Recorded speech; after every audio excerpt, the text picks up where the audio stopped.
Cher Monsieur de Lumley, cher ami, Mesdames et Messieurs, c'est un privilège pour moi de pouvoir dire quelques mots de présentation sur la carrière de Henri de Lumley. Né à Marseille, il y fit ses études à la Faculté des Sciences où il obtint une licence des sciences naturelles en 1956. Jusque-là, c'est parallèle avec M. Coppens, sauf que c'est à Marseille et pas en Bretagne. Il prépara ensuite un doctorat, toujours en sciences naturelles, comme M. Coppens, et à Marseille, et défendit sa thèse en 1965 à la Sorbonne sous la direction du grand paléontologue Jean Piveteau. Dès le plus jeune âge, Henri de Lumley se passionnait pour la paléontologie. Quand il avait 10 ans, nous dit-on, sa mère lui offrait le livre « La guerre du feu » de Rosny. La lecture de ce livre fut pour lui, pour le jeune Henri, une véritable révélation. Très tôt, il se mit à faire des fouilles, d'abord dans la région de Marseille et de Nice, puis dans tout le pourtour méditerranéen, et par la suite, bien plus loin, et finalement dans toutes les régions du globe, ou presque. De 1955 à 1980 fut pour Henri de Lumley une période proprement marseillaise. Il fut recruté au CNRS, comme M. Coppens, et monté petit à petit une équipe consacrée à la géologie du Quaternaire et à la préhistoire des hominidés fossiles. En 1980, il fut nommé professeur au Muséum d'histoire naturelle de Paris, où il prit la direction du laboratoire de préhistoire. En parallèle, il fut le directeur de l'Institut de paléontologie humaine de Paris, créé en 1910 par la Fondation Albert Ier de Monaco.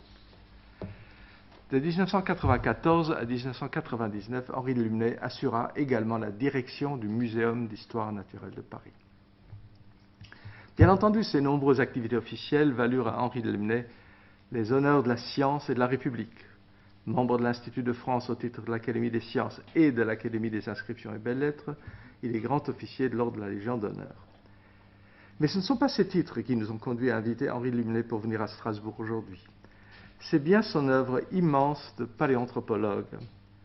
Cette œuvre est toute dirigée vers la compréhension des origines de l'homme dans toutes ses facettes, anatomiques bien sûr, comportementales et in fine cognitives. Comme l'a dit lui-même Henri de Lumley, il a voulu pénétrer dans la vie quotidienne des hommes de la préhistoire, dont certains sont nos ancêtres directs. C'est vers ce but que s'est orienté tout son engagement, des fouilles à Totavel, Terra Amata, au Lazaret, et la liste très longue, jusqu'aux études des peintures préhistoriques de la vallée des merveilles. L'œuvre scientifique d'Henri de Lumley est toujours empreinte d'un humanisme profond. Il tenait à créer, chaque fois que possible, un musée sur les sites des fouilles pour partager sa vision de l'homme préhistorique avec un public large. Ces musées et le grand nombre de livres écrits par Henri de Lumley ont eu un impact considérable, non seulement pour sa discipline, mais pour la perception de la science et des scientifiques par nos concitoyens. Mais qu'aurait été l'œuvre d'Henri de Lumley et son rayonnement sans Marie-Antoinette, son épouse? Dans un admirable livre coécrit par Henri et Marie-Antoinette et paru l'année passée chez Odile Jacob, que je vous recommande vraiment d'acheter et de lire, intitulé « Mémoires de préhistoriens », avec le sous-titre « L'extraordinaire aventure de la préhistoire », les deux auteurs nous racontent qu'ils se sont rencontrés très jeunes, alors qu'ils étaient tous les deux étudiants, Henri en sciences naturelles, Marie-Antoinette en médecine. Henri amena Marie-Antoinette sur ses premiers chantiers de fouilles et elle aussi se prit de passion pour la préhistoire. Elle décida de préparer une thèse de doctorat de médecine sur les maladies des hommes préhistoriques qu'elle soutenait le 21 avril 1961 à Marseille. Permettez-moi, chère madame, de citer un passage que vous avez écrit dans le livre que je viens de mentionner. Vous dites « Le lendemain de ma soutenance, ce fut notre mariage. Et voilà plus de 50 ans que nous collaborons, que nous sommes heureux avec nos 4 enfants et nos 13 petits-enfants. Un jour, peut-être, l'un d'eux sera préhistorien. » Je vous remercie vivement, cher monsieur, d'avoir accepté notre invitation et je vous cède la parole.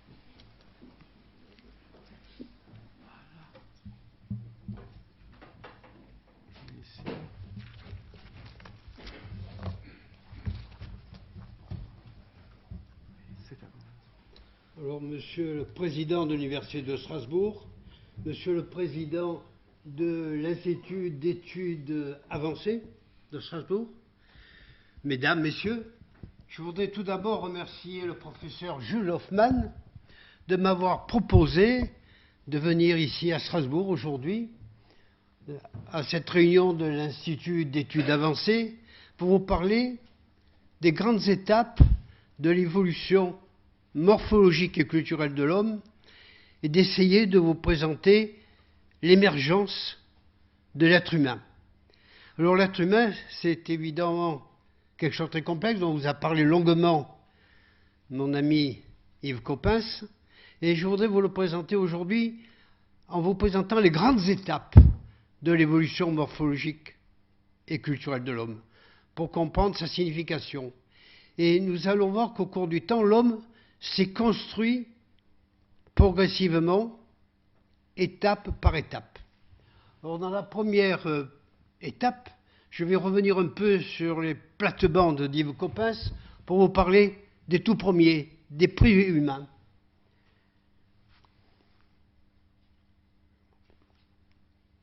La première étape, comme vous l'a dit tout à l'heure Yves Coppens, c'est l'acquisition de la bipédie et la libération de la main. Et le plus ancien fossile connu actuellement d'un primate qui a acquis la station érigée bipède est un fossile qui vous a été tout à l'heure cité par Yves Coppens, c'est le Sahelanthropus tchadensis. Alors si vous le regardez bien, vous n'avez peut-être pas tout à fait l'impression que c'est un homme. Si vous regardez vos voisins ou vos voisines, il est bien différent. Il n'a pas de front. Il a un crâne très bas, un bourrelet au-dessus des orbites, une face qui se projette en façade.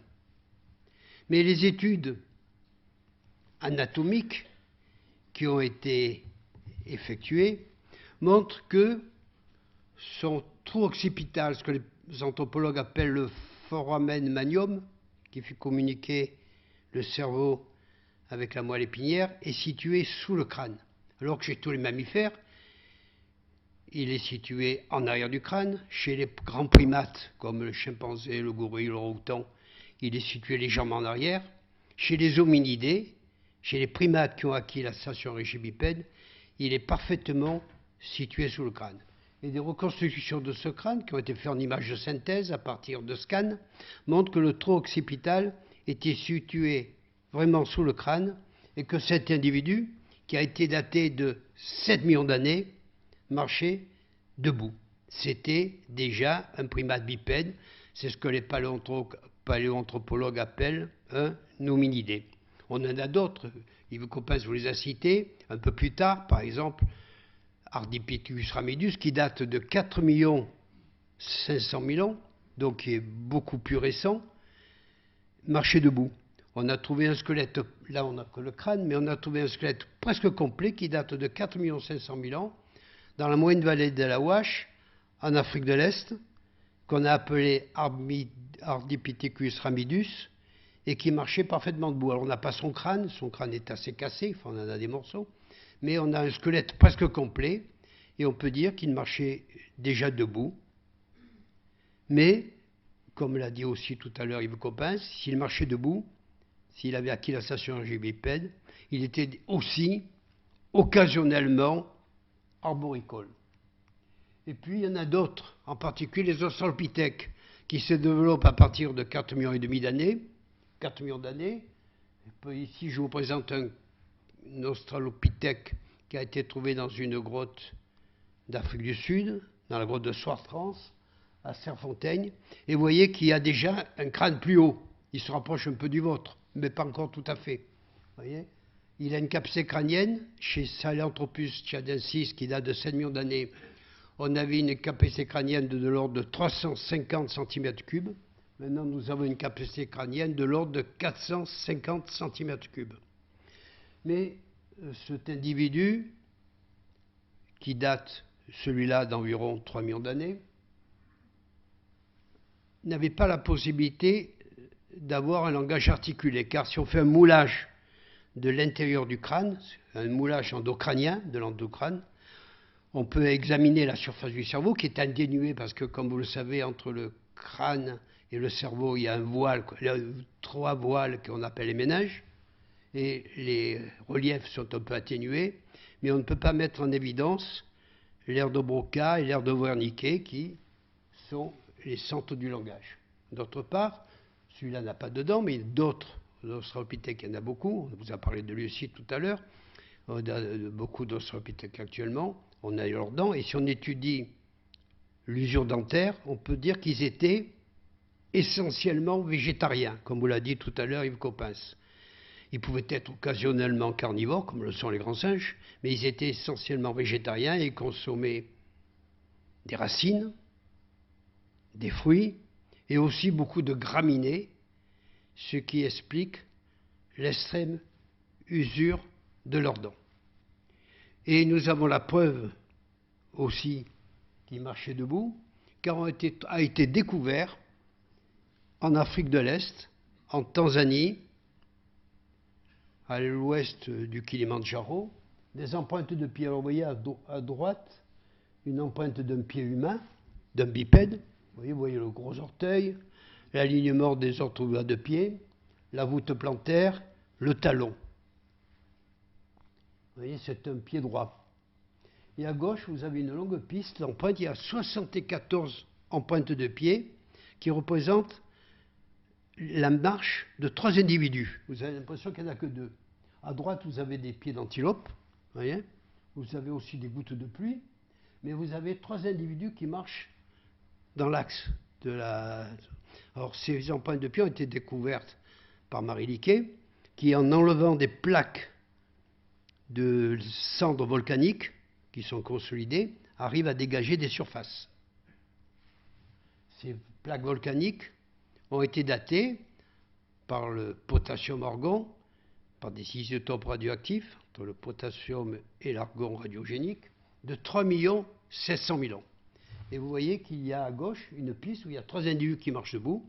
Et ce qui est intéressant, c'est de voir qu'il y a à gauche un enfant, à droite 2 individus qui marchent, mais celui qui marche derrière met ses pieds dans les empreintes de pas du premier. Si bien qu'on a l'impression qu'il n'y a qu'une seule piste à droite. En fait, il y a 2 individus qui marchent l'un derrière l'autre en mettant les pieds dans les empreintes de pas du premier. Mais alors, ce qui est intéressant de constater, c'est que en avançant, ils mettent leur pied gauche à droite du pied droit, puis le pied droit à gauche du pied gauche, puis le pied gauche à gauche du pied droit. Vous ne marchez pas comme ça. Il y a des gens qui marchent comme ça actuellement. Ce sont les mannequins. Mais les mannequins, c'est pour faire bien, c'est pour se donner un style. Lui, sans doute, c'est parce que la station érigibipède n'était pas encore parfaite, et pour se tenir debout, il fallait qu'il se dandine. Ouais, il marchait en croisant les jambes. Ces australopithèques ont donc une capacité crânienne d'environ 450 cm3. Ils se développent entre 4,5 millions d'années, peut-être 1,5 million d'années. Ils n'ont pas la possibilité d'avoir un langage articulé. Ils ne fabriquent pas d'outils. On a certes trouvé quelques pierres qui présentent, ou quelques os qui présentent des stries, mais il n'y a pas d'outils élaborés, très manufacturés, comme les gorilles ou les chimpanzés peuvent utiliser des pierres pour casser un os ou pour découper quelque chose. Ils ne font pas d'outils, ils n'ont pas de langage articulé, ils ont un cerveau de petite taille. Ce ne sont pas encore des hommes, c'est ce que nous appelons, ce que Yves Coppens appelait tout à l'heure, des préhumains. Mais c'est la première étape, c'est l'acquisition de la station érigibipède qui a été, quand même dans l'évolution des hominidés, une étape majeure. Et puis nous passons à une deuxième étape. Entre 4,5 millions d'années et 1,5 million d'années se développent plusieurs groupes parallèles. On parle d'Australopithecus afarensis, d'Australopithecus anamensis, d'Australopithecus africanus, de Keniapithecus, etc. Autant de phylums parallèles qui évoluent vers de plus en plus de complexité. Mais au milieu d'eux émerge vers 2,5 millions d'années, un peu plus, peut-être 2,8 millions ans, une autre forme, un peu plus évoluée, qui acquiert un cerveau plus volumineux, qui va dépasser maintenant 550 cm3 et qu'on appelle généralement les Homo habilis. Ici, vous avez, pas une très bonne photo, mais vous avez la photographie d'un moulage d'un Homo habilis, qu'on appelle Homo 1470. On l'appelle aussi Homo rudolfensis, car Homo habilis est un terme commode qui regroupe certainement plusieurs groupes d'individus dont le cerveau dépasse maintenant qui dépasse maintenant 550 cm3.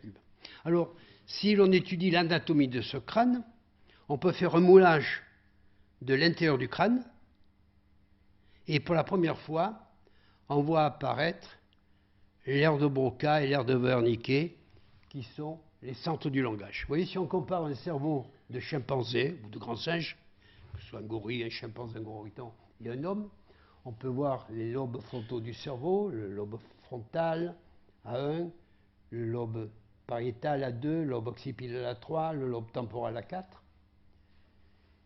Mais il n'y a pas l'aire de Broca et l'aire de Wernicke. Par contre, chez les hommes actuels, on peut mettre en évidence D1 qui est l'aire de Broca, D2 qui est l'aire de Wernicke, et sur les moulages d'endocrâne de Homo habilis, et le professeur Tobias l'avait déjà mis en évidence il y a quelques années, on peut mettre en évidence les aires du langage.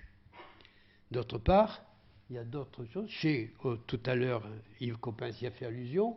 Chez un chimpanzé à droite, le pharynx et le larynx sont très hauts, mais à partir des Homo habilis, le crâne va s'enrouler autour d'un axe qui passe par les oreilles, qu'on appelle l'axe vestibien, par les canaux semi-circulaires.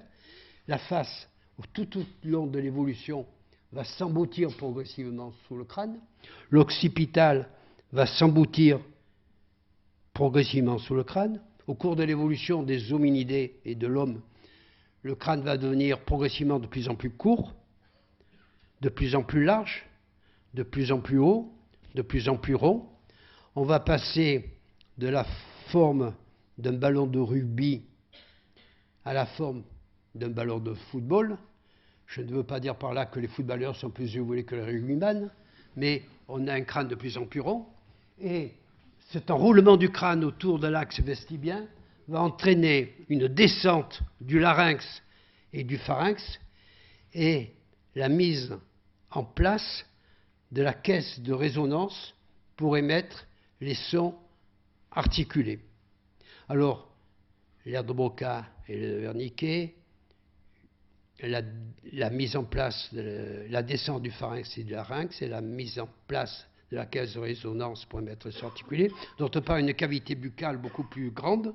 Chez les australopithèques en général, si on fait une coupe transversale du palais, le palais est très bas, alors que chez les Homo habilis et chez les hommes plus récents, le palais est très profond, la caisse buccale est plus grande et la langue, le muscle de la langue peut mieux se mouvoir dans la cuve buccale pour émettre les sons articulés. Alors certes, au cours de nos fouilles, Yves Coppens que moi-même, nous n'avons jamais découvert de paroles fossiles. Mais s'ils avaient la possibilité anatomique de parler, pourquoi s'en seraient-ils privés? Et on peut penser que le langage articulé a émergé, l'apparition du langage articulé a émergé avec ces premiers Homo habilis. D'ailleurs, pour fabriquer un outil, à mon avis, il faut un autre outil, qui est le langage. En effet, a été trouvé dans des sites très anciens. Ici, je vous présente un outil qui est l'un des plus anciens outils de l'histoire de l'humanité. Cet outil date de 2 550 000 ans. Il a été trouvé dans le nord de l'Afrique, dans la corne de l'Afrique, dans la vallée de Gona, la Kadagona. C'est un galet en roche volcanique. Vous voyez, il y a des pièces et les hommes ont voulu fabriquer des outils. Et l'outil est une caractéristique de l'homme. L'outil est fabriqué en fonction d'un projet. Alors les éthologistes vont dire que les chimpanzés, les gorilles ont des outils. Non, pour moi, ce n'est pas des outils. Ce sont des objets utilisés. J'ai dans mon laboratoire des galets que m'avait donné le professeur Grasset qui sont cassés, qui ont des stigmates de percussion, mais pour une action immédiate, on casse une noix, on a besoin d'un galet, on a besoin de casser quelque chose, on s'en sert. Ou on prend un bâton pour sortir des termites d'un trou. L'outil est fabriqué en fonction d'un projet et témoigne de l'émergence de la pensée conceptuelle. C'est le propre de l'homme, la pensée conceptuelle qui émerge chez le premier homme fabricant d'outils. Pour fabriquer cet outil, l'outil manufacturé s'inscrit dans une chaîne opératoire. On va chercher une roche pour le fabriquer en fonction d'un projet qui est très lointain et qui n'est pas immédiat.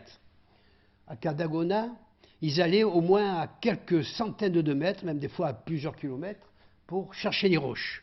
Et dans la rivière, à Cana, il y a 30% de galets de schiste, 30% de galets de granit, 30% de roches volcaniques. Et ils ramènent sur leur habitat 90% de roches volcaniques, parce qu'elles se taillent mieux, elles font de meilleurs éclats tranchants, ils font de la minéralogie, de la pétrographie. D'autre part, dans la rivière, il n'y a que des galets ronds. Enfin, allez au bord du Rhin, je pense, vous chercherez des galets, vous trouverez des galets ronds ou ovalaires. Vous aurez du mal à trouver des galets cubiques ou subparallélépipédiques. Eh bien, vous voyez, là, ils ont choisi un galet subparallélépipédique.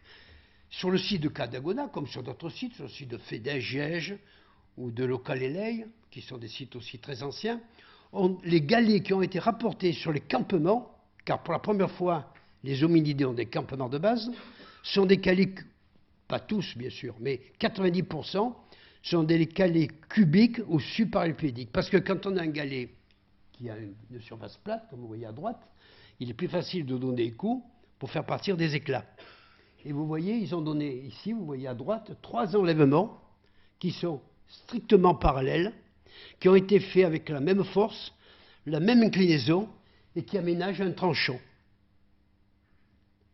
Et le bord de cet outil est légèrement usé, car il a servi. C'est une hache primitive. Donc, l'outil qui s'inscrit dans une chaîne opératoire est fabriqué à partir d'un modèle qui a été conçu à l'avance en fonction d'un projet. Et ils vont se servir de cet outil pour récupérer de la viande. Car leurs prédécesseurs, comme je vous l'ai dit tout à l'heure, les australopithèques, n'étaient pas mangeurs de viande ou occasionnellement mangeurs de viande. Ils mangeaient des fruits, des racines, des graminées, alors que les hominidés deviennent essentiellement mangeurs de viande. Et l'étude de l'usure des faces jugales des dents, des faces latérales des dents, montre qu'ils ont des stries verticales sur les dents, montre qu'ils consommaient essentiellement de la viande.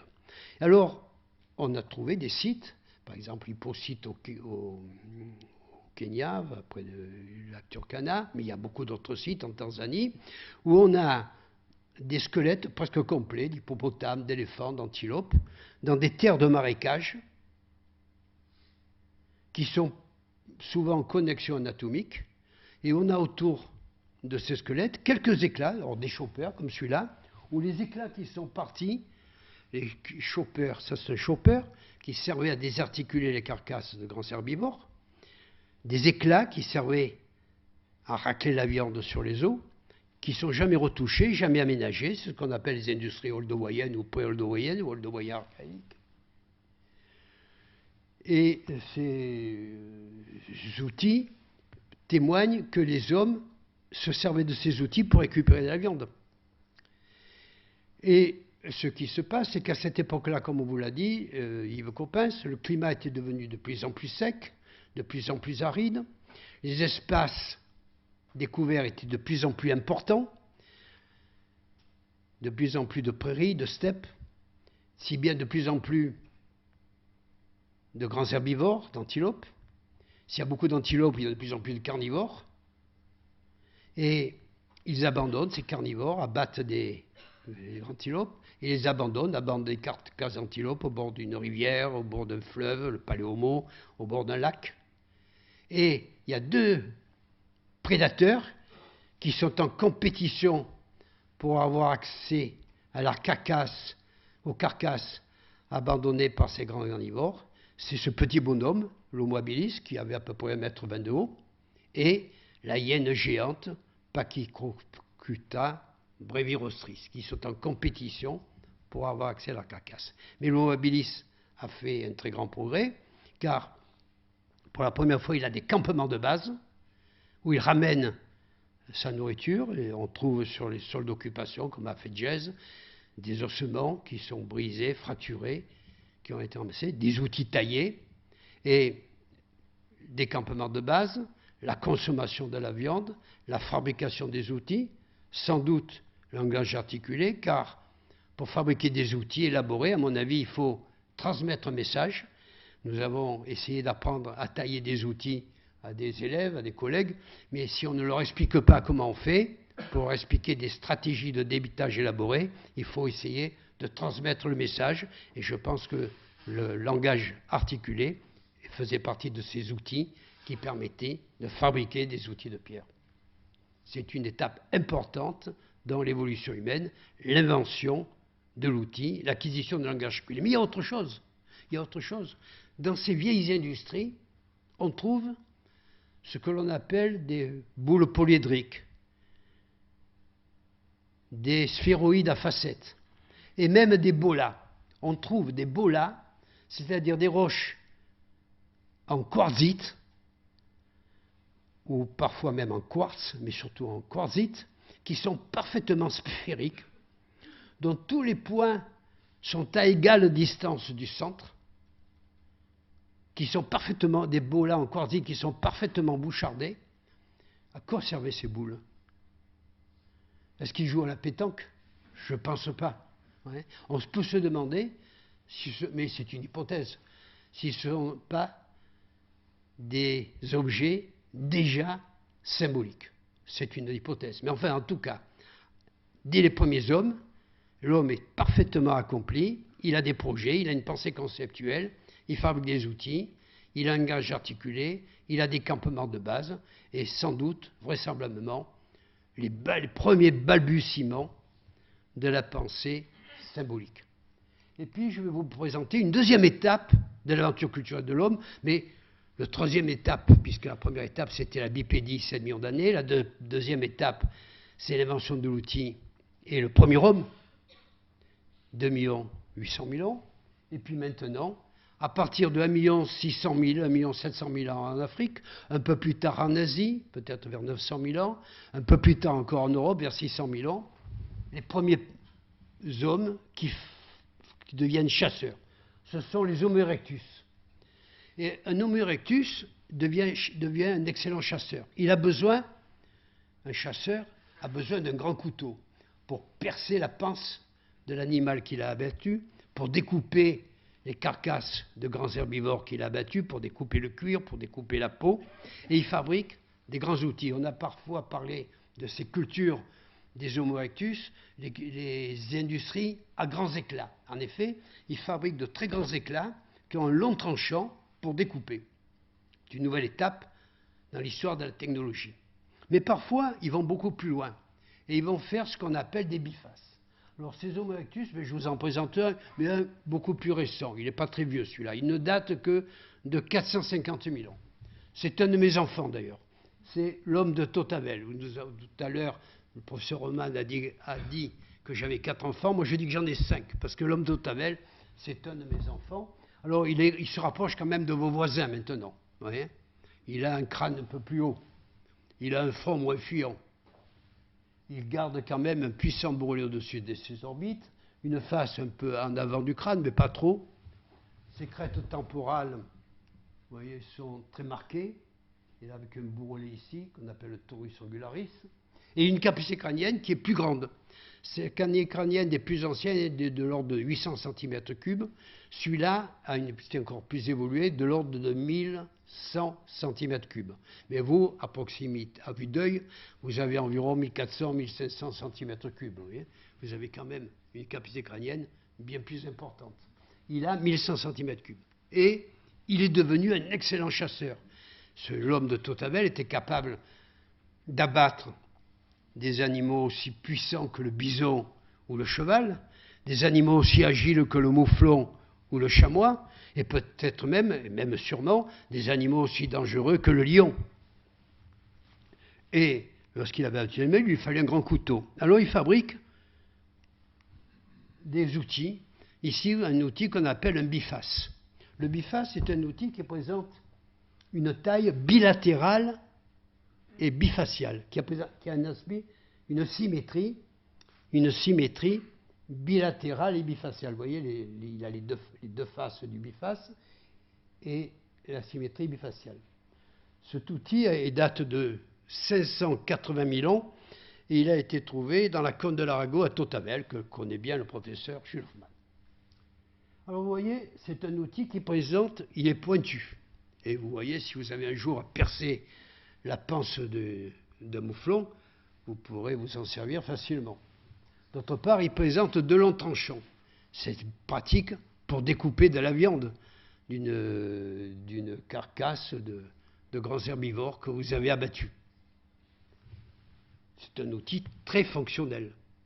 Mais vous constaterez qu'il est parfaitement symétrique. Les bords sont légèrement encellés. La base est bien arrondie et bien convexe. D'autre part, bon, il n'a pas l'air très beau là, parce qu'il est altéré.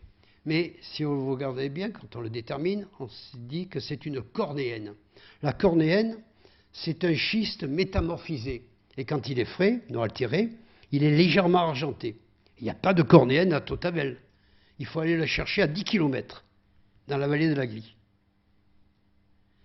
Et alors qu'ils avaient des roches en quantité dans le Verdouble au pied de la grotte.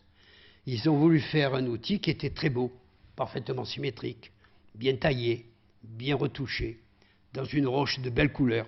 Et ce n'est pas parce qu'il est bien symétrique, bien taillé, de belle couleur, qu'il est plus fonctionnel. C'est déjà une recherche de la beauté, un sens de l'esthétique, un sens de l'harmonie. C'est l'émergence du sens de l'esthétique. C'est une nouvelle étape dans les définitions de l'homme. On peut dire que l'homme est un créateur de beauté.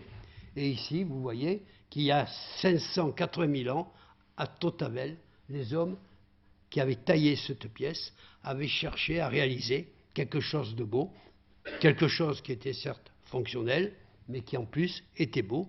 On peut dire que c'est une nouvelle définition de l'homme avec les Homo erectus. Et puis, je vous présente un autre biface qui est très beau. Alors, j'ai choisi une pièce qui provient d'un site situé dans le nord de la France, dans la vallée de la Somme, c'est le site de Saint-Acheul.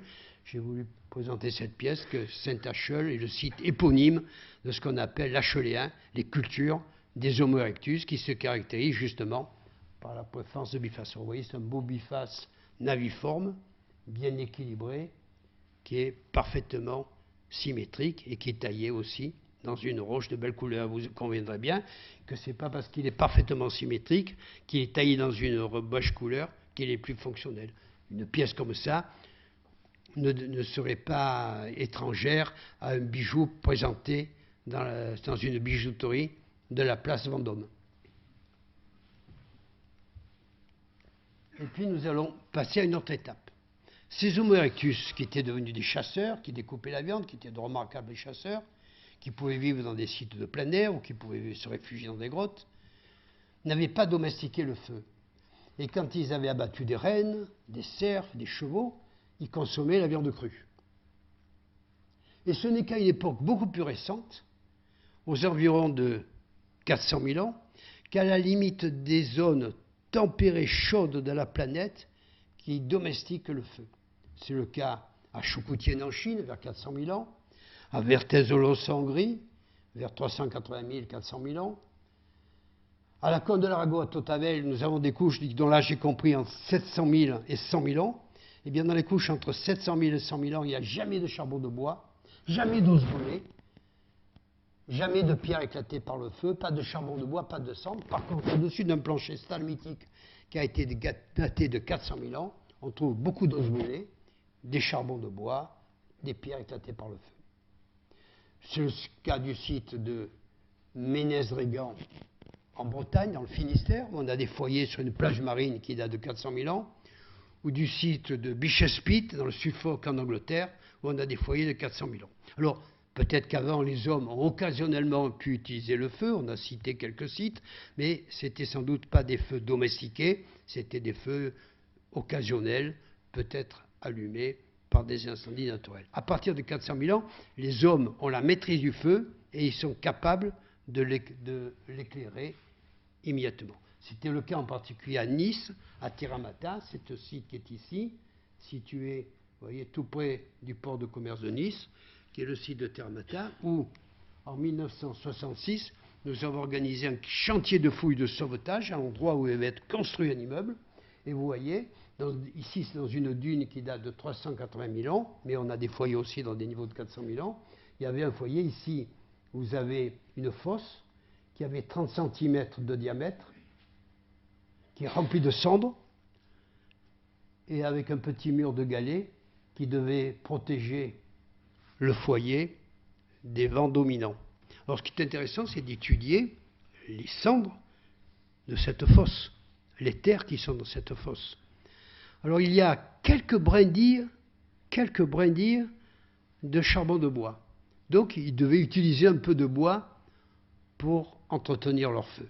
Mais il y a surtout des très petits fragments, des débris de la mélibranche, de moules. Il y a des débris aussi d'organismes marins, et en particulier de grilles, de sclérites, d'holothuries. Et on peut dire que ce feu était entretenu essentiellement avec des herbes marines provenant d'une vasière côtière. Et l'étude de la répartition des objets, du matériel archéologique, des outils taillés, des ossements, montre que ces hommes autour du foyer avaient installé une hutte de forme ovalaire. On ne connaît pas sa forme en hauteur, mais la répartition des objets au sol nous permet de bien connaître la surface exacte de la hutte. Alors tout à l'heure, Yves Coppens vous a parlé de l'ocre rouge. Eh bien, mais il m'a fait penser de vous en parler aussi. Nous avons trouvé dans cette dune, vous voyez, c'est du sable dunaire apporté par le vent. Parce qu'à 400 000 ans, il y a 400 000 ans, déjà le site achelien de Tiramata a été occupé. C'était une transgression marine et c'était des dépôts marins, des galets qui avaient été apportés par le mer sur un cordon littoral. Et puis, à partir entre 400 000 et 300 000 ans, le climat a commencé à se refroidir parce qu'au cours du Quaternaire, il y a des cycles climatiques qui durent 100 000 ans, avec des périodes froides qui durent 80 000 ans, suivies de périodes de réchauffement climatique qui durent 80 000 ans. Et entre 400 000 et 300 000 ans, il y a le début d'une période froide, qu'on va appeler le stade isotopique 10, et la mer va se retirer et elle abandonne de grandes surfaces exondées, abandonnées par la mer, et le vent ramène des poussières, du sable. Et tout ce dépôt, ce sont des sables. Alors vous voyez, outre le sable, bien sûr, il y a les galets ou les outils apportés par l'homme. Ici, par exemple, vous avez un chopper, vous voyez, le foyer, des ossements, vous voyez, et les petits galets qui ont été apportés pour faire un petit mur. Mais c'est que du sable. Mais nous avons trouvé sur la surface de la hutte, qui a 8 mètres de long, à peu près 5 mètres de large, 72 graines d'ocre. 72 graines d'ocre. Ils ne sont pas très gros, mais ils ont 1 centimètre de diamètre en moyenne. Hein, ce n'est pas le vent qui a pu les apporter. C'est l'homme qui les a cherchés. Hein, ce n'est pas le vent qui a apporté que du sable. Et 72 graines qui ont été par l'homme. Alors on a regardé ce que c'était ces ocres. C'est soit des grains de goethite, soit des grains d'hématite. Alors dans la région de Nice, on sait qu'il y a, dans certains endroits, en particulier dans les calcaires jurassiques de la vallée du Paillon, on trouve de la goethite. Et les hommes sont certainement allés chercher la goethite dans la vallée du Paillon. Par contre, dans la région de Nice, il n'y a pas d'hématite. Alors on peut imaginer qu'ils sont allés très loin la chercher. Ils ont pu la chercher dans les Alpes papuanes, ou chercher dans la région d'Apt. Mais l'étude de ces grains d'hématite par spectrométrie infrarouge ou par diffractométrie aux rayons X permet de dire que ce n'est pas de l'hématite naturelle, que c'est de l'hématite qui a été obtenue par chauffage de la goethite. Ils avaient inventé le feu. Et d'autre part, si on examine ces graines d'ocre à la loupe binoculaire ou au microscope électronique à balayage, parce qu'avec un microscope électronique à balayage qui a une grande chambre, on peut les mettre dans la chambre, on peut voir que leur surface est bien lisse et polie. Et manifestement, ils ont frotté sur une substance douce. Alors on peut se demander, c'est une hypothèse encore, ils ont servi, ça a coloré sûrement sur une substance douce, et on peut se demander si les hommes n'essayaient pas déjà de se colorer la peau. Ces crayons d'ocre, ces crayons d'hématite ou de goethite sont certainement les plus anciens crayons de couleur de l'histoire de l'humanité. La domestication du feu, mais aussi l'utilisation de crayons de couleur, témoignent d'une nouvelle étape importante, mais surtout la domestication du feu, dans l'histoire de l'humanité. Car le feu a été un formidable moteur d'hominisation. Le feu est clair. Il a permis à l'homme de pénétrer au fond des cavernes. Avant, il n'aurait pas pu. Il ne pouvait vivre qu'à l'entrée des grottes. Le feu a permis de se chauffer, a permis d'allonger l'été aux dépens de l'hiver. Il a permis à l'homme de pénétrer dans les zones tempérées et froides de la planète. Avant la domestication du feu, les hommes ne pouvaient aller dans le nord de l'Europe que pendant les périodes interglaciaires. Par exemple, le site de Belle-Roche en Belgique, où l'homme s'était installé, il y a peut-être 600 000 ans, c'était une période interglaciaire. Et pendant les périodes glaciaires, il se repliait sur les rivages de la Méditerranée. Le feu a permis de se protéger des animaux féroces. Devant la couronne de la Tavel, en allumant un feu, on craignait moins certainement l'intrusion de la panthère ou du lion. Le feu a permis d'améliorer la fabrication des outils. Un collègue allemand a découvert dans un site de plein air qui est situé dans le nord de l'Allemagne, près de Hambourg, dans un site de lignite où le bois se conserve, des épieux en bois. Il appelle ça des épieux, enfin, hein, de 2,20 mètres de long, en bois d'if, qui sont parfaitement lestés d'ailleurs. C'est un campement de chasseurs de chevaux, parce qu'autour de ces épieux, il y a surtout des ossements de chevaux qui ont la pointe durcie au feu. Le feu aussi a permis d'améliorer la fabrication de la nourriture. La viande cuite est plus succulente que la viande crue, que moi, personnellement, j'aime bien les steaks tartare, mais enfin, je suis peut-être une exception. Le feu aussi, en faisant cuire la viande, a sans doute permis de faire reculer les parasitoses et allonger l'espérance de vie. Avant la domestication du feu, l'espérance de vie dépassait guère 20 ans, alors qu'après la domestication du feu, l'espérance de vie va s'allonger progressivement.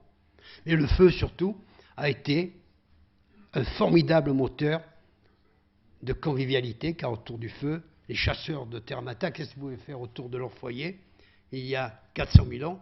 Le soir, autour du feu, bien se racontaient des histoires de chasse. Et au fur et à mesure que le temps s'est écoulé, le chasseur qui avait abattu un éléphant ou un rhinocéros devenait de plus en plus un héros, l'éléphant qui avait été abattu devenant de plus en plus gros, de plus monstrueux, et le chasseur est devenu le héros, ancêtre d'un groupe, et c'est ainsi que sont nées les identités culturelles régionales.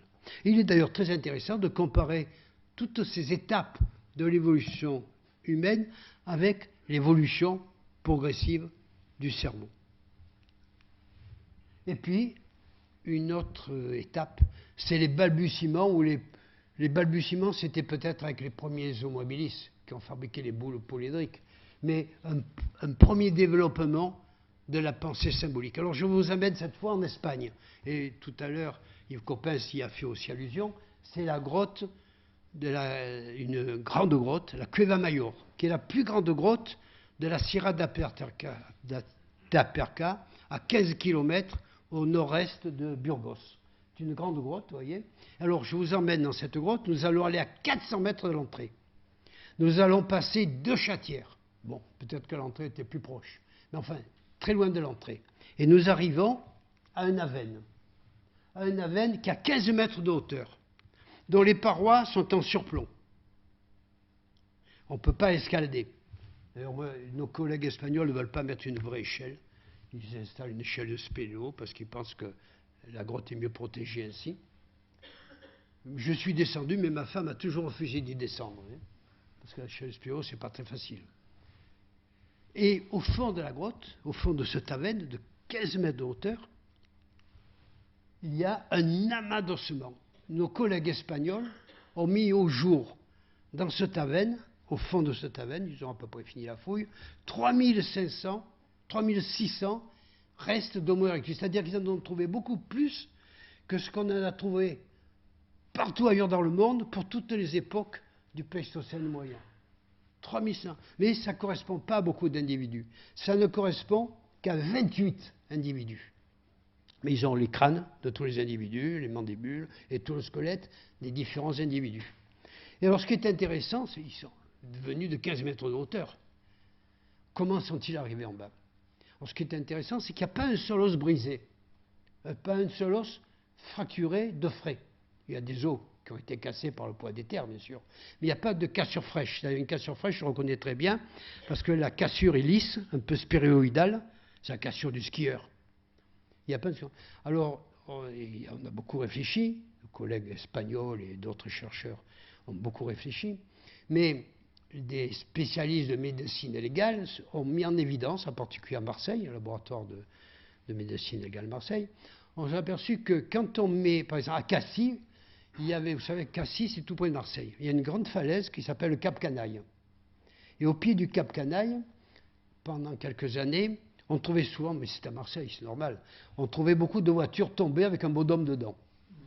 Alors ils se demandaient, la police s'est demandé pourquoi il y avait souvent. Alors on avait renforcé les barrières pour empêcher les gens de rater le virage. Mais il y avait toujours des voitures avec un bonhomme dedans. Alors on a fait des expériences au laboratoire de médecine légale de Marseille, à la faculté Nord, et on s'est aperçu que quand on mettait un bonhomme, dans un cadavre, qui ne ceinture ou pas de ceinture dans une voiture, et qu'on précipitait la voiture sur un mur en béton, le bonhomme, les os ne se cassaient pas, parce que d'un cadavre est entouré d'un sac en cuir, en quelque sorte, dans lequel il y a des gaz qui protègent les os. Et on a pensé que ces 28 individus ont été précipités au fond de ce taverne à l'état cadavérique. D'ailleurs, ce qui le confirme, c'est que ça correspond exactement à l'âge des morts naturelles de cette époque-là. Il y a beaucoup d'individus qui ont 9 ans. Il y a des individus, beaucoup de dames qui ont 15 ans, c'est l'âge des premiers accouchements. Et deux autres individus entre 18 et 22 ans, 25 ans. Il y a un seul individu de 30 ans. Hein. Ce qui correspond aux mortalités naturelles de l'époque préhistorique. Ce n'est pas des individus qui auraient tombé dans la veine à la suite d'une chute ou poussés par un ours. Alors ce qui est extraordinaire, c'est que dans ce taverne sépulcral, c'est un taverne sépulcral, il n'y a pas un seul os d'animal, à part quelques ours des cavernes, mais des ours des ningères, mais c'est assez normal, ils vivent dans les grottes. Il n'y a pas de cerfs, de bocotins, de bisons, il y en a dans tous les sites préhistoriques. Il n'y a pas d'outils, il n'y a pas d'éclats taillés, alors qu'il y en a en multitude dans tous les sites préhistoriques. Mais une seule pièce, auquel Yves Coppens a fait allusion tout à l'heure, un magnifique biface, qui est de forme plano-convexe, qui présente une belle symétrie bilatérale, qui est taillé en quartzite de couleur rouge, violette et jaune, qui provient d'assez loin, qui provient de 40 km. L'homme est allé le chercher très loin pour le travailler, et il n'a jamais servi, il n'est pas du tout usé. Les arêtes sont très fraîches, et il y a même le long de ses bords de petits éclats de retouche qui auraient dû se détacher, mais qui ne sont pas détachés au moment de la taille, mais si on appuie à peine, ils se détachent, et qui sont encore en place. C'est-à-dire qu'il n'a jamais servi, et c'est manifestement une offrande funéraire. Vous êtes là en présence de la plus ancienne offrande funéraire actuellement connue dans l'histoire de l'humanité. C'est une nouvelle étape dans l'évolution de la pensée symbolique, qui est une caractéristique de l'homme, de la pensée symbolique qui témoigne que l'homme a toujours été à la recherche de la transcendance. La pensée symbolique, c'est une porte vers la transcendance, une porte vers l'au-delà. Et puis, nous allons parler d'une autre étape, une étape très importante, je crois, c'est l'aménagement de l'espace intérieur. Dans la grotte du Lazaret à Nice, dont les dépôts ont un âge compris entre 200 000 ans et 100 000 ans, on voit que l'homme a organisé de mieux en mieux son habitat et son installation. Et pour vous montrer certaines tables, la grotte du Lazaret, vous voyez, s'ouvre ici, au pied de cette falaise, dans une grotte qui est située à 25 mètres au niveau de dessus de la mer actuelle. À l'époque préhistorique, la grotte s'ouvrait beaucoup plus haut puisque la mer était située 120 mètres plus bas. Et c'est une grotte qui s'ouvrait sur une corniche escarpée à 140 mètres au-dessus du niveau de la mer. Et dans cette grotte, les hommes ont aménagé leur habitat. Et jusqu'à présent, on a mis en évidence 29 sols d'occupation superposés. Bon, est-ce que ce sont des sols d'occupation purement indépendants ou est-ce que ce sont des palimpsestes? Ça, c'est très difficile de le savoir, mais on en a un, c'est celui-là, qui est manifestement un sol d'occupation homogène, uniforme. Les hommes y ont vécu que quelques mois. C'était une occupation du mois de novembre, car on trouve sur ce sol d'occupation, qui a été dégagé sur environ 100 mètres carrés, de nombreux ossements de cerfs. C'était surtout des chasseurs de cerfs. Et on peut étudier les bois. On sait que c'est des bois il n'y a pas de bois de massacre, il y a des bois de chute surtout, c'est-à-dire en automne, quand les cerfs perdent leur bois.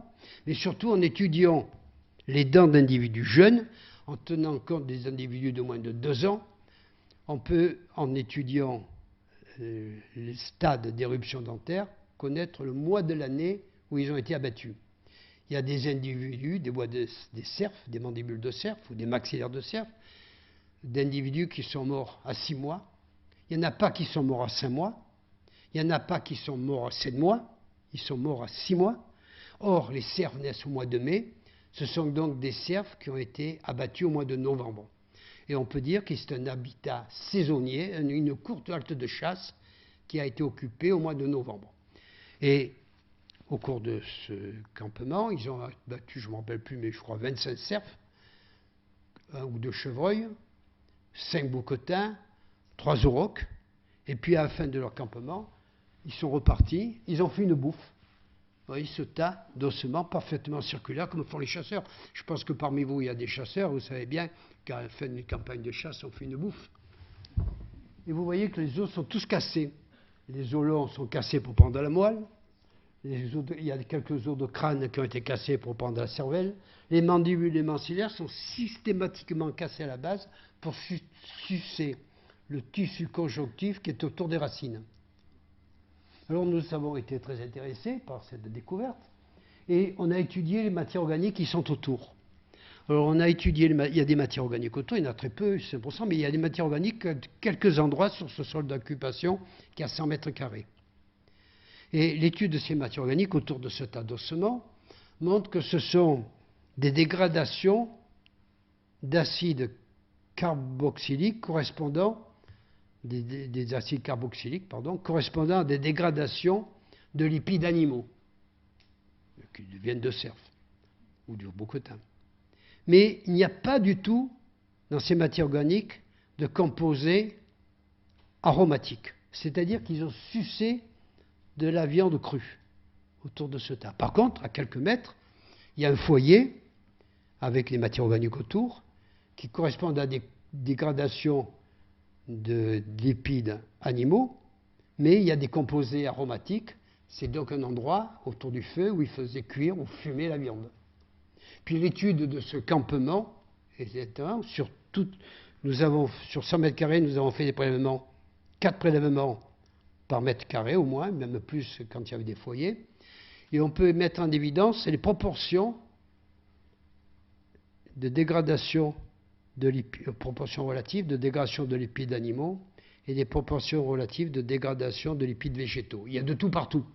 Mais il y a des zones où il y a une dominance des dégradations de lipides végétaux. C'était les zones où étaient installées les litières. Il y a d'autres zones où il y a une dégradation des lipides animaux. C'est les zones où était traitée la viande. Il y a des zones aussi où il y a des molécules ou des acides gras qui correspondent à des dégradations qui se forment dans les membranes des bactéries, qui sont les zones où étaient des phospholipides, les zones où était accumulée la viande en dégradation. Et vous voyez, les études géochimiques car la préhistoire est une science de détective, nous permettent de pénétrer, comme le disait tout à l'heure M. Schulhoffmann, de pénétrer dans la vie quotidienne des hommes préhistoriques. Et entre 200 000 et 100 000 ans, les hommes s'organisent de mieux en mieux, développent leur occupation, leur organisation sociale à l'intérieur de leur habitat. Alors, je vous ai dit que ce n'était pas un MCEPS, que nous avons eu une chance extraordinaire. Juste après le départ des hommes, alors qu'un carnivore n'était pas venu boulotter ce qui restait dans le tas d'ossements, il y a eu une inondation de la grotte, et ce sol a été recouvert par 2 cm de limon sableux argileux de couleur jaune, qui était facile à dégager, et qui a fossilisé le sol, et nous avons pu le retrouver, mis à part bien sûr le bois, les pots, etc., tel que l'homme l'a abandonné. Il est daté par plusieurs méthodes. Il est daté par l'uranium-thorium et par la résonance électronique de spin combinée de 160 000 ans. Une autre étape, vous voyez, importante dans l'évolution humaine, l'organisation, l'aménagement de l'espace intérieur. Et puis maintenant, je vais vous présenter une nouvelle étape, une étape formidable. C'est les premières sépultures. C'est la naissance de l'angoisse métaphysique. C'est l'heure de l'homme de Néandertal, ou aussi des proto-Cro-Magnons qui se développent au Proche-Orient, mais qui ont tous les deux ce qu'on appelle la culture moustérienne. Voici l'homme de la Firacie, qui est un néandertalien classique, qui a été trouvé en Dordogne, qui date d'environ 58 000 ans.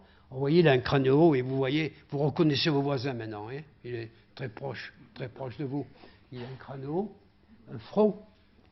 Il a quand même encore un torus, une mandibule qui n'a pas de menton, mais qui est moins fuyante. Une face qui n'est pas trop en avant. Et une capacité crânienne qui est comparable et même parfois supérieure à la moyenne des hommes modernes. Lui, l'homme de la Firacie, avait une capacité crânienne de 1600 cm3. Donc, vous voyez qu'il dépassait la moyenne des hommes modernes, mais qui reste quand même dans la marge de variation de celle des hommes modernes. Et c'est lui qui est le premier à enterrer ses morts. Alors, je vous présente une reconstitution de la sépulture de la grotte de la Bouffia, qui est située sur la commune de la Chapelle-aux-Saints, à peu près 15 km au sud de Brive. Alors, c'est un moulage, bien sûr, mais ce n'est pas un moulage originel. Lorsque cette sépulture a été trouvée, on ne savait pas faire de moulage, mais il y avait un très bon dessin par les découvreurs, les abbés Buissoni. Et tous les ossements sont conservés au musée de l'Homme. Donc, à partir du dessin de l'abbé Buissoni, en faisant le moulage des ossements, on a pu reconstituer la forme de la sépulture. Alors, c'est extraordinaire, vous avez une sépulture manifeste. Jusqu'à cette époque-là, c'était en 1908, jusqu'à cette époque-là, on ne reconnaissait pas les sépultures préhistoriques. Il y avait un préhistorien français, d'ailleurs je vous montrerai la sépulture qu'il avait découverte, qui avait trouvé une sépulture dans les grottes de Grimadi, qui était à 15 mètres sous la surface du site. 15 mètres de profondeur. Et personne ne le croyait, on disait que c'était une sépulture qu'on avait creusé une fosse très profonde, ou qu'il était mort dans son sommeil. Car évidemment, les sépultures, ce qui témoigne d'une certaine pensée religieuse, ne pouvaient être créées, ne pouvaient exister qu'à la suite de l'influence des curés ou des bourgeois. Une sépulture ne pouvait pas exister avant. Et alors un jour, 3 prêtres, les 2 abbés Buissoni, qui étaient des pères jésuites, professeurs au lycée d'Angoulême, au collège d'Angoulême, et l'abbé Bardon, vont dans cette grotte, font un trou, et trouvent cette sépulture. D'ailleurs, on fouillait pas très bien, ils ont donné un coup de pic sur le crâne, vous voyez, qui a un peu abîmé le crâne. Mais ils ont trouvé cette sépulture et ils ont voulu la faire étudier. Alors ils ont écrit d'abord à l'abbé Breuil, qui leur a conseillé d'écrire à Marcelin Boule, et ils ont écrit à Marcelin Boule. Alors Marcelin Boule était un ennemi acharné des sépultures préhistoriques, avec Cartaillac, avec Bégoin, avec tous les préhistoriens de l'époque. Ils étaient mortiers, ils étaient contre les sépultures. Boule a reçu la lettre de l'abbé Buissoni, il est venu rapidement à la Chapelle-aux-Saints, en Charente, et il a été après un grand défenseur des sépultures préhistoriques, et c'est lui qui a publié une magistrale monographie sur l'homme de la Chapelle-aux-Saints. Alors, la sépulture, c'est formidable parce que l'homme, c'est pour la première fois, s'interroge sur sa place dans l'histoire de l'univers, sur sa place dans l'histoire de la vie que vous a si bien conté tout à l'heure Ivo Coppens. Il refuse la mort, il veut poursuivre sa route dans l'au-delà et il enterre ses morts. Alors, on a souvent trouvé des offrandes dans les sépultures. D'ailleurs, ici, vous voyez qu'on a déposé un thorax de renne, un pied de bison. Hein. C'est les offrandes pour le voyage dans l'au-delà, mais on connaît d'autres sépultures. On connaît dans le Kurdistan irakien une sépulture d'un enfant de 9 ans qui a été enterré dans une fosse creusée dans du sédiment limoneux sableux. De l'étude des pollens montre que le paysage était une steppe avec des pins, alors que dans la fosse, dans la terre de la fosse, tous les pollens correspondent à des composés, à des petites fleurs des champs. On avait rempli la fosse de petites fleurs. Dans une autre sépulture, toujours en Israël, la grotte de Kabzé, on a déposé dans les mains du défunt, ce qui était un enfant de 9 ans, un bois de cerf, un massacre de cerf. Et vous savez que le cerf, dans la plupart des sépultures, dans la plupart des cultures, je veux dire, des cultures de l'Eurasie, sont un symbole de résurrection. D'ailleurs, dans notre tradition, vous savez que Saint Eustache a vu le Christ entre les bois d'un cerf, Saint Hubert en France a vu le Christ entre les bois de cerf. Le cerf a toujours été un symbole de résurrection parce qu'il perd ses bois en automne et qu'il repousse au printemps. Et on peut se demander si ce symbole, le cerf, symbole de résurrection, ne remonte pas ici à l'homme de Néandertal. Une autre étape importante dans l'évolution humaine, c'est la naissance de l'angoisse métaphysique, l'émergence de la pensée religieuse. Et puis, l'explosion de la pensée symbolique. Alors, on en a parlé tout à l'heure, mais je voudrais vous la remontrer. C'est avec l'homme moderne. L'homme moderne qui se prépare en Afrique vers 160 000 ans, qui est presque arrivé au Proche-Orient vers 100 000 ans, qui arrive en Bulgarie vers 40 000 ans et qui retrouve dans la région européenne vers 35 000 ans, dans l'ouest de l'Europe. Pour la première fois, vous voyez vos voisins. Vous voyez, ce professeur Jules Hoffmann a un crâne vertical, vous voyez, par une paroi verticale au-dessus des orbites. Vous voyez, comme elle. Elle, c'est une charmante dame qui est morte il y a 22 000 ans en Périgord. C'est Madame Pateau. Vous voyez, elle a un fond vertical, une paroi verticale au-dessus des orbites, une face gracile, avec un menton. C'est pas que le menton a poussé, c'est que la partie supérieure de la mandibule s'est rétrécie, les dents sont devenues plus petites, et la partie inférieure a gardé sa place. Si bien qu'il y a une proéminence qui apparaît, qui est le menton. Mais ce n'est pas le fond qui compte. Ce n'est pas le fond de M. Hoffmann, c'est ce qu'il a derrière son fond. Les lobes frontaux du cerveau, qui sont le siège de la pensée associative. D'où, avec l'homme moderne, l'explosion de la pensée symbolique. Alors l'homme moderne, qui a l'explosion de la pensée symbolique, a inventé toutes sortes de choses. Il a inventé la parure. Voici une dame qui est morte à l'âge de... Elle est morte âgée de 37 ans. À l'époque, l'espérance de vie s'était accrue quand même. Elle est morte à l'âge de 37 ans, il y a 24 000 ans. Elle a été enterrée sur le côté gauche, vous voyez. On dit en décubitus latéral gauche, accroupie, dans une fosse, au pied de la falaise. C'était la sépulture qu'a trouvé Émile Rivière en 1877. Personne ne voulait le croire. On disait qu'elle était enterrée dans une fosse de 16 mètres de hauteur ou qu'elle était morte dans son sommeil. Elle a les bras repliés vers le menton et vous voyez qu'elle a une coiffe. Une coiffe, c'est-à-dire une coiffe funéraire sur laquelle a été cousu des coquilles, des cyclopes, des petites coquilles perforées marines que l'homme avait perforées pour coudre sur la coiffe et qui étaient bordées de 2 bandeaux de canines de cerf. Alors on peut dire que c'est une coiffe funéraire. D'abord, les canines de cerf qui forment les bandeaux sont des canines de réemploi. C'est évident qu'ils n'avaient pas tué, il y a 14 d'un côté, 14 de l'autre, ils n'avaient pas tué 14 cerfs, surtout quand on tue un cerf, il n'a plus en général ses canines, c'est pour ça qu'on les appelle des craches, parce qu'il les perd. Mais c'était des canines de réemploi et on voit des traces d'usure qui avaient servi. Mais par contre, les coquilles marines sont des coquilles toutes fraîches. Et les trous présentent des arêtes irrégulières qui montrent qu'elle n'a jamais servi comme coiffe. Elle a été fabriquée au moment de la mort de la dame. Et la coiffe est quelque chose d'autrement symbolique. Je vois des dames qui ont un collier, Mais madame, à quoi ça vous sert ce collier? Madame, vous savez un collier, à quoi ça vous sert? Ça ne sert à rien. C'est purement symbolique. Eh bien, c'est une invention de l'homme moderne. Et puis, ils avaient mis devant sa tête un poinçon en os, un poinçon taillé, il faut le faire, hein, dans un métapode de cheval. Et on a trouvé au-dessus de la fosse, juste au-dessus, un autre pendeloque avec un grand trou en métapode de cheval, et sur la paroi, sur les parois, de part et d'autre de la sépulture, car la grotte se rétrécit, de chaque côté de la paroi, une gravure de cheval. Et on peut se demander si cette sépulture n'est pas liée à un culte du cheval. Et d'autre part, on a déposé dans la fosse un gros bloc d'hématite qui provient des Alpes Apuanes, et la sépulture a été saupoudrée d'ocre rouge. Vous voyez, les sépultures deviennent de plus en plus complexes. Et maintenant, on met les hommes parés à l'intérieur de la grotte. Cette dame a été parée pour son voyage dans l'au-delà.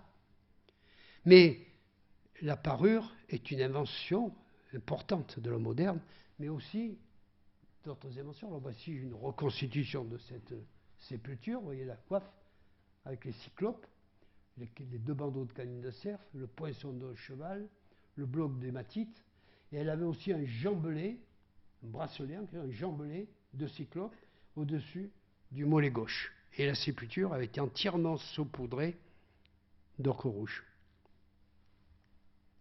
Et puis, autre invention de mode, c'est l'art pariétal. L'art pariétal. Alors là, je vous présente la grotte qui est située à l'entrée des gorges de l'Ardèche, la grotte Chauvet.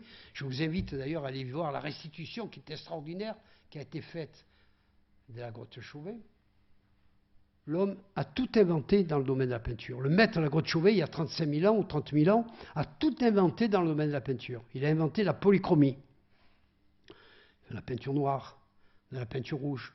Dans la grotte Chauvet, il y a des zones où il y a surtout des peintures noires, des zones où il y a surtout des peintures rouges.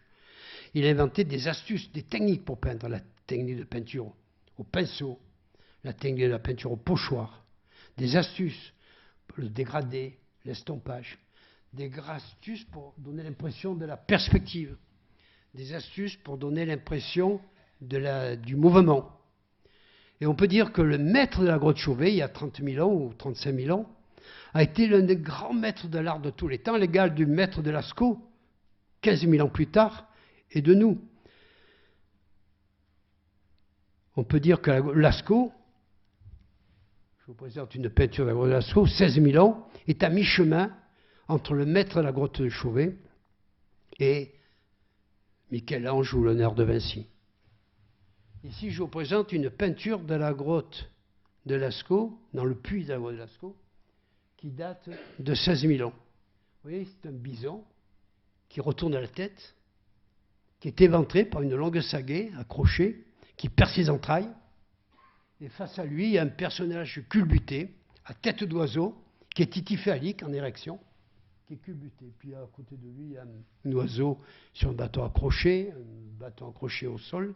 Eh bien, cette scène, elle est la plus belle, celle la mieux conservée, la plus belle. Mais il se reproduit 7 fois en Périgord, en particulier dans la grotte de Villars, où on a un personnage étiphalique, à tête d'oiseau, culbuté devant un bison. Et manifestement, ça correspond à un récit mythique. Un récit mythique qui nous échappe, mais qui devait être très développé.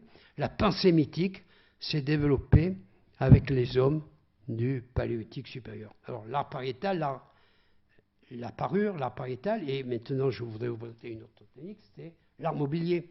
Ici, c'est une figurine féminine. Les préhistoriens ont appelé ça des Vénus. Enfin, c'est une figurine féminine. Vous voyez, la tête et les pieds ne sont pas tellement soignés. Par contre, les seins, le ventre, les cuisses, les fesses sont tenus. Je vous présente une autre figurine féminine, qui est la Vénus de Savignano, la figurine féminine de Savignano, près d'un lac italien. Vous voyez, la tête et les pieds sont peu soignés.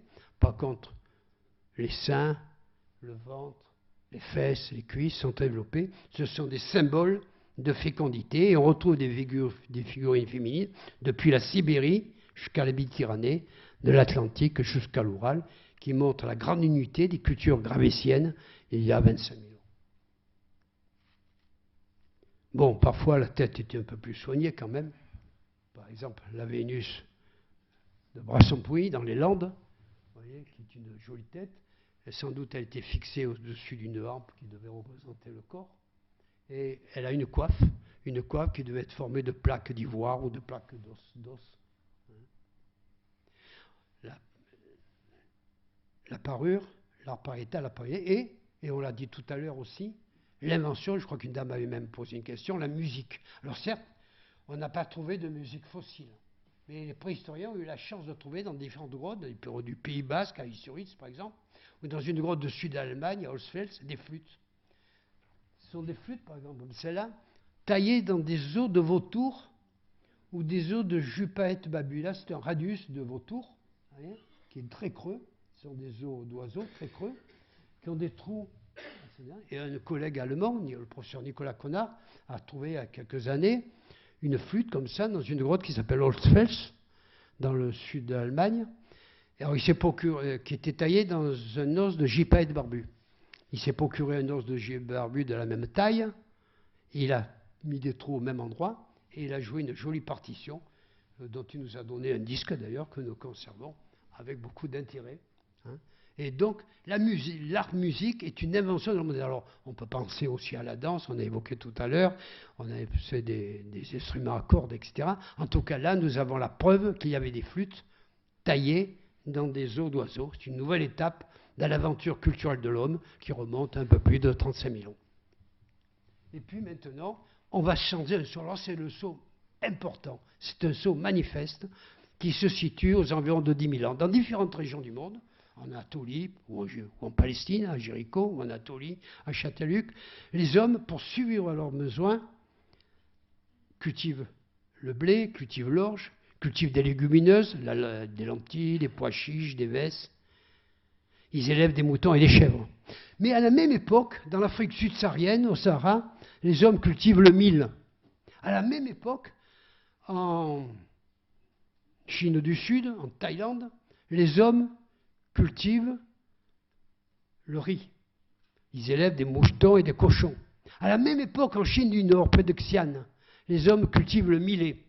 Et à la même époque, en Amérique centrale, au Mexique, les hommes cultivent la courge, la pastèque, le piment et surtout le maïs. C'est-à-dire que des hommes qui n'ont aucun moyen de se rencontrer, aucun moyen de communiquer entre eux, aucun moyen d'échanger des idées, pour subvenir à leurs besoins, inventent l'agriculture et l'élevage. Alors, quand on devient agriculteur et pasteur, on se sédentarise et on construit des maisons. Alors, quand il y a beaucoup de pierres, ça c'est un village situé tout près de Montpellier, à Conquête, on construit des maisons en pierre. Alors, il y a des grandes maisons, des petites maisons. Et on sait que les hommes, ces premiers agriculteurs et pasteurs, vivaient dans ces maisons avec leurs moutons. Car dans ces maisons, on trouve une espèce de fumier, si vous voulez, qui est dû aux brebis. Et on peut bien le mettre en évidence qu'on trouve dans ce fumier de brebis des petits cristaux de carbonate qui se forment dans l'intestin des brebis. Mais à côté, on trouve des vases, des foyers, des poteries cassées, etc. Les hommes vivaient avec leurs moutons dans ces maisons-là. Dans les lieux où il n'y a pas de pierre, comme dans la vallée de Seine, dans l'Europe, on construisait des maisons en bois et on trouve des poteaux, l'empreinte des poteaux dans les limons. Et puis, il faut des métiers. Donc, on a des bergers pour garder les moutons, des cultivateurs pour planter le blé ou les céréales, hein, ou les légumineuses. Il faut des ingénieurs pour creuser les canaux, pour arroser les pâturages et arroser les champs cultivés. Donc des métiers. Et puis, on a beaucoup de graines, il faut les conserver. Donc on invente, le potier apparaît, on invente la poterie, les premières céramiques. La poterie a été inventée avec ces premiers peuples néolithiques. Pour conserver les laitages, pour conserver les graines, pour conserver les céréales, pour conserver les légumineuses. Et puis, on a beaucoup de graines, il faut les écraser. Le meunier apparaît. Le meunier pour écraser le grain, pour faire la farine. Puis on a beaucoup de moutons, donc on a beaucoup de laine. On invente le filage et le tissage. Et on invente la fusaïole pour filer la laine. Alors il y a beaucoup de métiers, et il faut que ça marche. Et pour que ça marche, il faut des chefs. Donc apparaissent les chefs, les rois, etc. Et un chef, il faut qu'il soit obéi. Donc il y a des soldats. pour tout faire marcher. Et puis, ce qui est le plus important, c'est qu'il faut qu'il pleuve au bon moment. Alors il faut des prêtres pour parler avec les dieux. Et c'est ainsi que s'est organisé, à partir du 10e millénaire, des sociétés complexes, hautement hiérarchisées, alors que prédécesseurs, les peuples chasseurs, avaient certainement une hiérarchie beaucoup plus souple.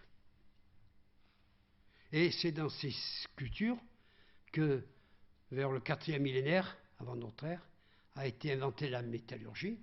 D'abord, la métallurgie du cuivre, et puis la métallurgie du bronze. D'ailleurs, je vous mets au défend, vous ne pouvez pas, si M. Hoffmann veut vous faire fabriquer du cuivre, ici vous n'y arriverez pas. Parce qu'on peut apporter des terres de bois ici, on va vous apporter un godet en pierre, et on va donner du cuivre natif, un bloc de cuivre natif, vous aurez un énorme tas de bois, on va même tricher, on va vous donner un briquet, et vous n'arriverez pas à faire fondre le cuivre. Parce que si dans le dictionnaire Robert, on dit que le cuivre fond à 1300 degrés, alors qu'un feu naturel ne dépasse pas 600 ou 800 degrés. Mais l'homme était intelligent, il avait inventé la poterie, la céramique, il fabrique un tube en argile, il met un bout dans le foyer, à l'autre bout on met un soufflet en peau de mouton, et au bout d'une demi-heure de soufflerie, le feu devient vert, et le cuivre est fondu. À ce moment-là, on peut le conduire dans un moule. Mais faites une hache en cuivre, ça ne sert à rien. Au troisième coup, le tranchant de la hache devient tout à fait aplati. Et on a fait des haches en cuivre, mais c'était des objets symboliques en fait. Mais un jour, un type encore plus malin a l'idée d'ajouter dans le cuivre fondu de l'étain, et il fabrique du bronze. Alors là, ça sert à quelque chose. C'est la naissance de la machine. Et c'est à l'intérieur de ces premières cités, de ces premiers peuples métallurgistes, que va apparaître l'écriture. Alors vous savez que l'écriture a été inventée à Sumer, entre le Tigre et l'Euphrate. C'est l'écriture cunéiforme, 3300 avant notre ère. L'écriture a été inventée aussi en Égypte, dans le delta du Nil, avec l'écriture hiéroglyphique égyptienne. C'est les plus anciennes écritures, bien plus anciennes que l'écriture chinoise. À Sumer, en Égypte. Mais elle a été aussi inventée, ça vous ne le savez peut-être pas. Elle a été inventée en Europe, dans le sud de la France, dans les Alpes, dans la vallée des Merveilles, dans la région du Mont Bégaud, dans la montagne sacrée du Bégaud. 3300 ans avant notre ère, des hommes ont inscrit sur plus de 4500 roches gravées, 100 000 signes. Donc 40 000 sont figuratifs, qui nous transmettent les préoccupations économiques et les mythes cosmogoniques des premiers peuples métallurgistes des Alpes méridionales. Ici, vous avez le Mont Bégaud, la montagne sacrée du Bégaud, qui culmine à 2870 mètres d'altitude.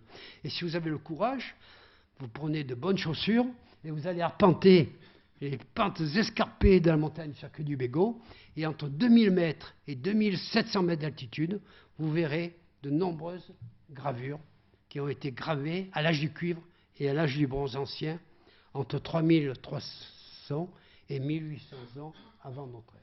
Par-ci, vous voyez, une de ces roches gravées, vous avez des poignards, des haches, et la gravure la plus symbolique de la région de Bégaud, c'est la gravure dite du sorcier, qui est une figure un peu corniforme, qui a été anthropomorphisée, avec des cornes qui se transforment en bras levés, qui se terminent par des mains à 5 doigts qui brandissent des poignards. C'est le dieu Bégaud, le dieu de l'orage, qui brandit la foudre, qui est le dispensateur de la pluie fertilisante. Et ces gravures du mont Bégaud témoignent de l'invention de l'écriture. L'homme est capable maintenant de transmettre des messages à travers le temps et à travers l'espace. Et puis aujourd'hui, vous vivez une nouvelle étape.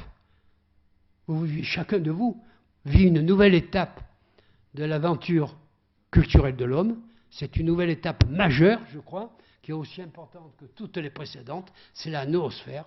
Tous les hommes sont en contact entre eux grâce à ces petits appareils qui vous permettent d'avoir accès à toutes les encyclopédies, à tous les dictionnaires, à tous les musées. C'est une nouvelle étape que nous vivons tous actuellement, une étape extraordinaire. Je vous remercie pour votre attention.